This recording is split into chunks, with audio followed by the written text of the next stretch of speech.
Welcome everyone, A Guy Trying here, and today we were given monumental news about how Equinox plans to approach the balance of Altered TCG moving forward.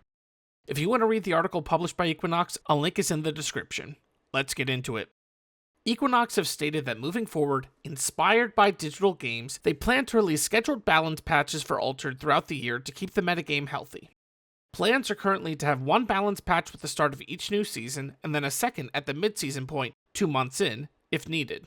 These will consist of two types of balance, erratas and suspensions. It's important to note that these can affect cards of any rarity, including uniques. While these patches will be the primary focus of balance, Equinox have said that if needed, they will do emergency patches to address problem cards. These will be similar to Robin Hood, where they are focused around single cards that are disrupting gameplay as opposed to the overall balance of Altered.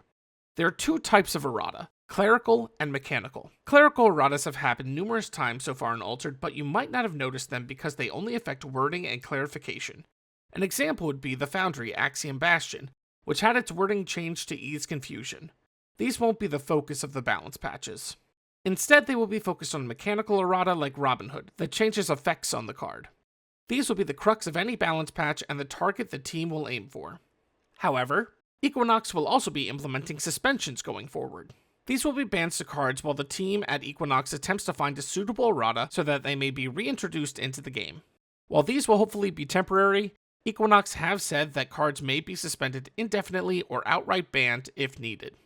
As Equinox stated with the Robin Hood errata, they hope to compensate players for making these changes, although they are still looking for what that compensation might be.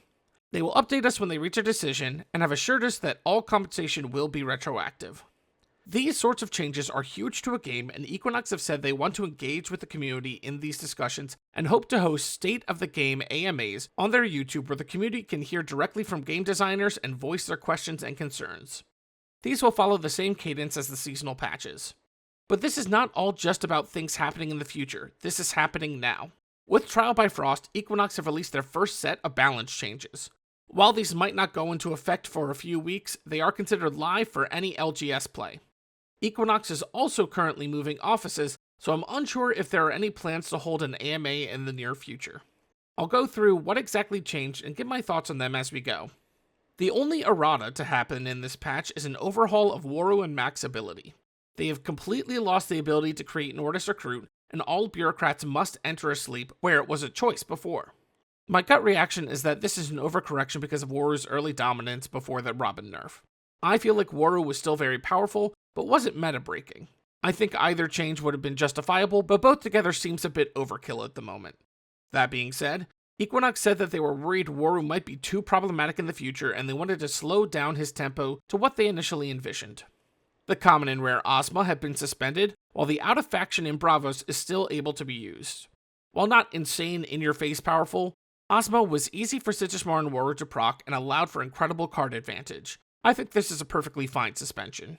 One of the most discussed cards from Beyond the Gates, we also see the out-of-faction Axiom Haven get a suspension. An incredibly powerful card that kept good card advantage because of resupply, gave a strong effect, and was cheaper than most permanent removal. Haven was an overwhelming card that, according to Equinox's stats, boosted your win rate by 14% when you drew it. While I think this is a good suspension, Traced and Subhash relied pretty heavily on Haven for their power. With the introduction of exhausting cards in reserve that came with Trial by Frost, these heroes already seemed they might struggle in the upcoming meta, and now they've lost their most powerful card. Hopefully this will lead to some interesting innovations in these heroes. Which brings us to the most contentious part of the patch, the suspension of several characters' uniques. Moonlight Jellyfish in both Izmir and Axiom, Foundry Armorer in Bravos, and Garrick Revered Duelist in both Bravos and Lyra will have all their uniques suspended. It's important to note that all of these cards had uniques that could create infinite loop combos under the correct circumstances. Equinox has said that they tried to isolate the problem interactions, but that it would be difficult with the way that uniques work, so for now they are just suspending them.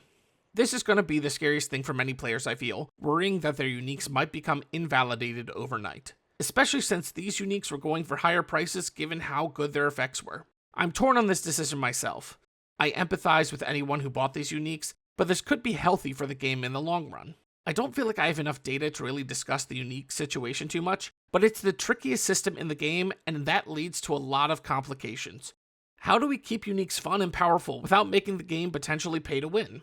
How do we keep value in boxes when the main chase cards are uniques?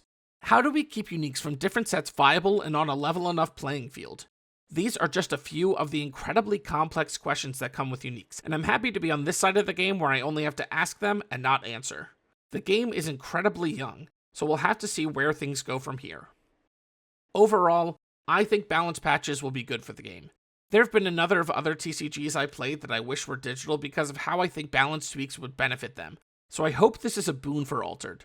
That being said, both instances of balance so far were sprung upon us. We really need to see what type of compensation players get for these changes. Yes, print on demand will make replacing these cards easier, but if we constantly have to get new cards printed and sent to us, it will wear on the community. I think Equinox will have to be careful with how they approach this. Thanks everyone for watching.